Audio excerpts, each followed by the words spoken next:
All right, let's start talking about the differences between leading and managing. I've actually broken this up into two sections, although I'm not sure I needed to, but given how it seems to be that I like to talk, I thought better safe than sorry so that we had more manageable chunks. So this is going to be part one of the leading and managing for a safe and effective care environment.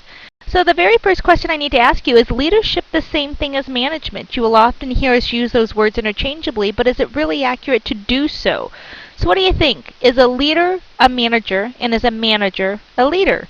Are those two words the same? Are they exclusive of each other? Are they mutually exclusive of each other? Is it one of those situations like so many in our life that it really just depends? We're not entirely sure. We can't say exhaustively that leaders and managers are the same thing, but we can't conversely say that they are vastly different because there are times they could be.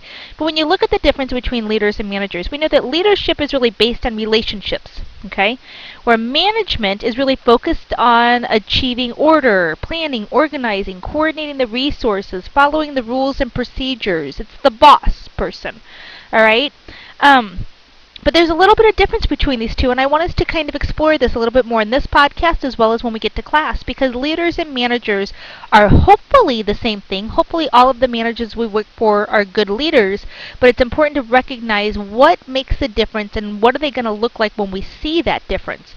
So this slide is just kind of a comparing, contrasting, and given that I know this is not an exhaustive list, this is not an all-exclusive list, there are people who can absolutely do both aspects of this, but in general, when we think about leaders, they're facilitators, coordinators, they inspire, they are macro managers, meaning that they are ones who tend to think that if I give you the tools and the resources you need to do your job, then you're going to do your job. I don't need to follow you within a millimeter of life kind of things.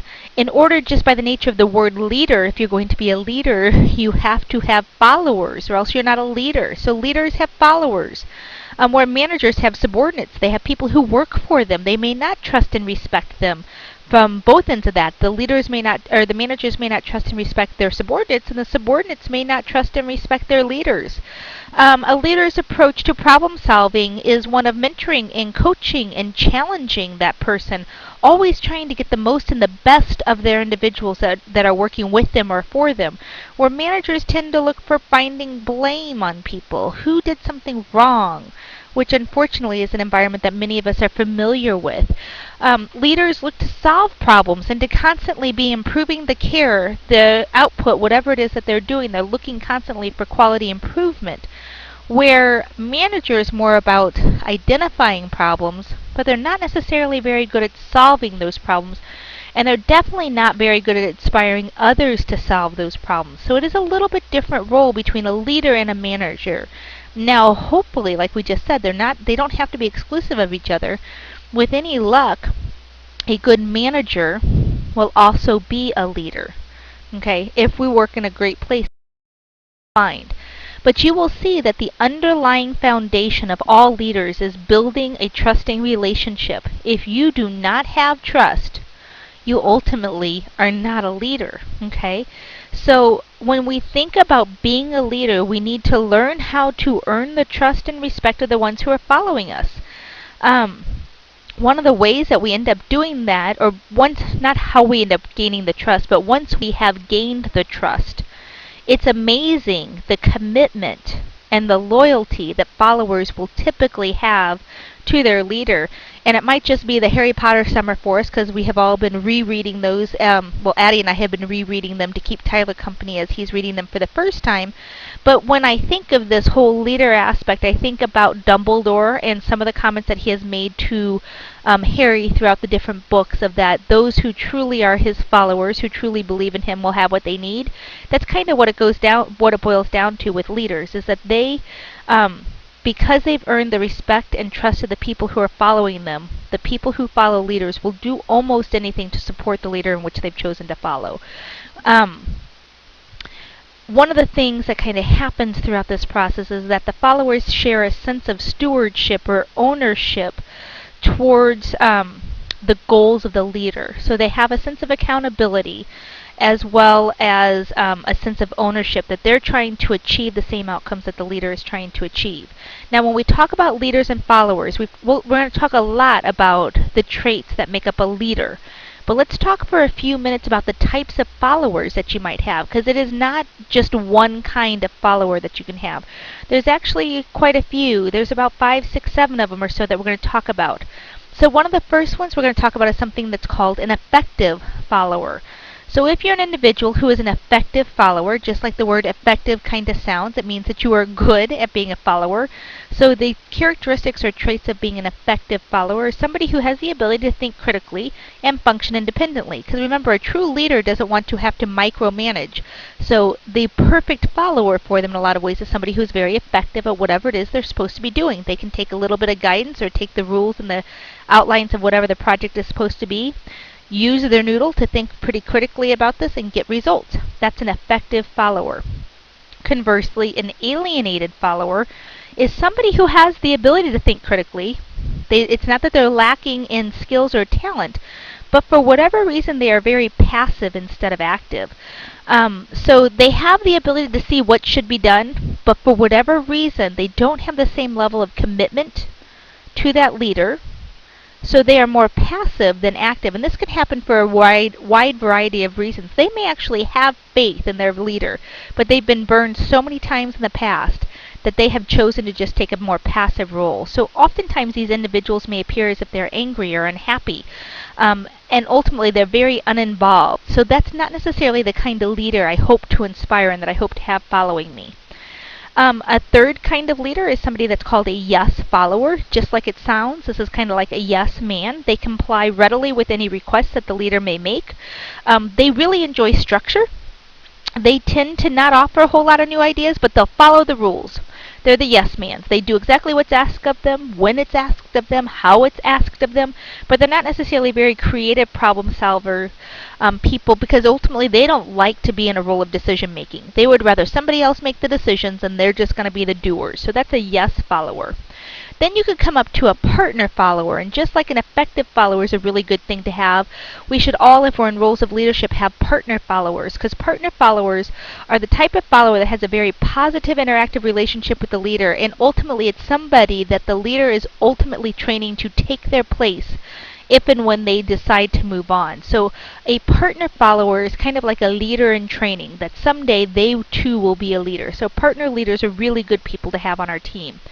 Then you can have a contributor, and a contributor is close to being a partner follower, but not quite there.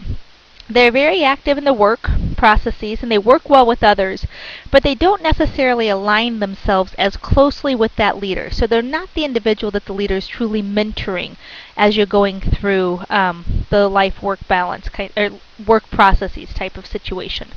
Then you can have the politician follower. I love this title because I think it is oh so accurate, but these are the people who are all talk. They can talk the talk, but they most certainly cannot walk the walk.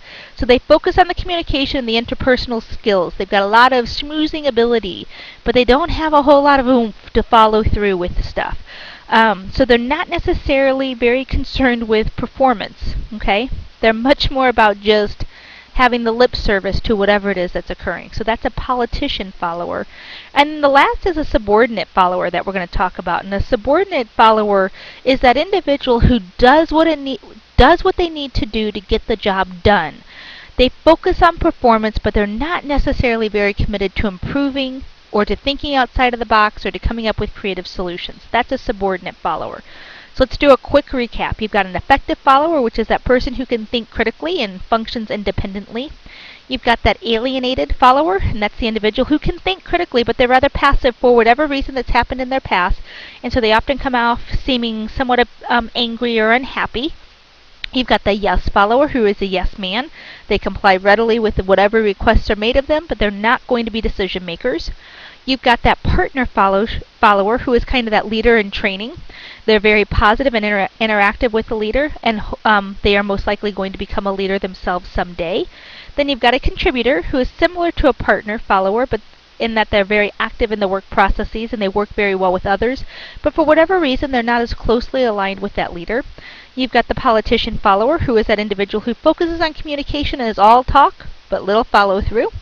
And then you've got that subordinate follower who does exactly what they need to do to get by. Not any more, not any less. They're not very concerned with job improvement or anything. All right, to be an effective leader, you absolutely, without a doubt, have got to be very self-aware. In order to lead, you need to know and understand yourself before you can ever begin to adequately lead and direct anybody else. So that's why I love this picture, because that baby is so excited to see that other baby in the mirror, but he has no clue that that other baby in the mirror is them. If this is you, you're not ready yet for a leadership position. And you may not be. Not all of us are leaders. But to be a good leader, if that's something you hope to strive for at some point in your career, you want to start practicing with the self-awareness and the reflection, because you need to be knowledgeable about your own core values and principles before you can ever begin to hope to incorporate those into any kind of leadership style. So if you don't know what makes yourself tick, you're not going to know how to go forward from that point on. This is part of the reason why I have so many different reflective activities in the different classes that I teach, is that I think this is a skill some of us have very inherently. We're born with it. We do it naturally. It is a skill that is not, if you don't have it inherently or naturally, that you can learn to do. But until we have that ability to look within, we're never going to get very far and have a whole lot of followers who are going to want to go with us anywhere we want to go. So that's one of the key aspects of being a leader, is the ability for self-awareness. Now, when we talk about leaders, we have to look at this from the aspect of formal leaders versus informal leaders, because there is definitely both in this world. One could argue at this point in time that although I am not in a formal leadership position within the college, I am most definitely an informal leader, in that I am that individual who people listen to because they respect my knowledge and ability as an educator. So informal leaders can be positive, which is hopefully the role that I strive to achieve at any organization I work, whether I'm in a formal leadership role or not. But they can also be very negative. So it's important to recognize the individuals who are both the formal leaders, which that's very obvious, isn't it? I mean, if they're formal leaders, they're in that legitimate position of authority. They have the power of the position. They have the ability to hire, fire, give raises, give disciplines, the whole 9 yards. Okay, that's your formal leaders. Those are very easily identifiable. Who's the manager on the unit? Who is the director of the hospital? Who's the charge nurse on shift right then? Those types of positions. Now, charge nurse is a little bit interesting. We'll talk about that later. But the informal leaders do not actually hold a position of power, but they definitely have influence over others. Okay, so you need to be aware. And again, this person can be a positive informal leader, which is a great thing, because it means they're supporting the leadership of the organization and ultimately have the vision and mission of the organization at mind and the same goals as the leader and the organization. But they can also be very negative informal leaders, which means that they are undermining the authority within the organization. That's a good thing. All right, the last slide we're going to talk about on this first part is going to be some of the foundations of what makes an effective leader as well as an effective manager. A couple of principles we're going to explore a little bit. One of the most basic is that effective leadership, again, we're talking leadership, that's really what we're striving for, is to be leaders, is a responsibility, not just a rank or a privilege. You have got to have a strong desire to see those who follow you to grow and flourish in their role. If you are a manager or a leader who is easily threatened or intimidated by those people who work for you, this is not something you've done well yet. You need to do a little bit more self-reflection and look at this, because a true effective leader is one of those people who sees the strengths of their employees and is always trying to highlight their employees' assets and throw resources at their weaknesses, because every single one of us brings some kind of strength to the game. If we're working with a good leader, hopefully we're working for somebody who wants to highlight our strengths, not highlight our weaknesses. So that's what I'm meaning by that it's a responsibility, because to be a good leader takes a lot of work and a lot of effort. It's not just a job title. To be a good, effective nurse leader, the thing that should guide all of our decisions is the patients, our clients, especially if we're in the hospital setting. It should always be about putting the patients or the clients first. Safety should be one of our biggest drivers in every decision we make as a nurse leader. Now, in the role that I'm in now, with it being in academics, the people that I should be placing first are you guys, the students. Every decision I make should be to better my students, Okay, so that's where our focus should be. That's the leader's first objective. Okay, and then we need to do what we need to do to make sure that the people who are working with the patients or the students have the resources and tools they need to do it well. Okay. Another thing that we will talk a lot about and that you will hear a lot about, and that I know that there is a lot of NCLEX and HESI style questions around this, is that a good, effective nurse leader empowers their nurses to make the decisions that are going to affect bedside care. So this is one of those things where we can talk about, and you might have read about, heard about, or seen something called shared governance. They call it a decentralized decision making, meaning that decisions that affect patient care are made by the people who are at the bedside. So your policies and procedures are written by the nurses. Your budgeting decisions, ultimately, although we know that the top dogs have final say, but the true nitty-gritty, down and dirty, how are we going to spend our money kind of thing, those decisions are influenced by the staff nurses who are working at the bedside. We want to make sure that at every level of within the organization where decisions are being made, staff nurses are adequately represented and their voices heard. And it is not just from somebody who's been a manager for years and years and years. It's been 15 years since they've been bedside. That's not the person who we want to have at the table when these decisions are being made. As much as we possibly can, we want to have staff nurses at the right tables when these decisions are being discussed. We know that to truly be an effective leader, you need to learn a whole new body of knowledge. I have to say that this is probably one of the biggest weak areas within nursing. So often, as was the case with me, they take one of your best bedside nurses because we're very good and effective in that role, and they put us in a leadership role. But they forget to train us on things like effective communication and team building and hiring and firing and marketing and budgets and all of those things that were a part of my day-to-day work life. I was never formally educated in. But I was in that position for quite a few years, kind of figuring it out as I went along. So we need to recognize that when we put nurses in roles of leadership, if it's their first leadership management position, they have a whole new body of knowledge that they need to learn to truly be effective in that role. And the last thing that we need to discuss is that to be an effective leader, we need to have an obligation. And that should not, I'm just noticing a typo. It says infest. No, we're not infesting anything. It sounds like a boiling wound or something. We need to invest and build on the human capital of nursing. And that kind of goes with what I was talking about up at the very first one, where it's a responsibility. We need to look at what resources our staff need to do their job effectively. And part of this actually comes into providing ongoing professional development so that they can continue to grow in whatever role that they're moving towards. And this also means at times that as a leader, you have to sit down with your employees and say, hey, you know what, you've kind of outgrown our unit. Your skills have gotten to a point where I think you would be better suited in this kind of a role. So sometimes it means we lose staff because we've done such a good job at this investing, not infesting, investing in the human capital.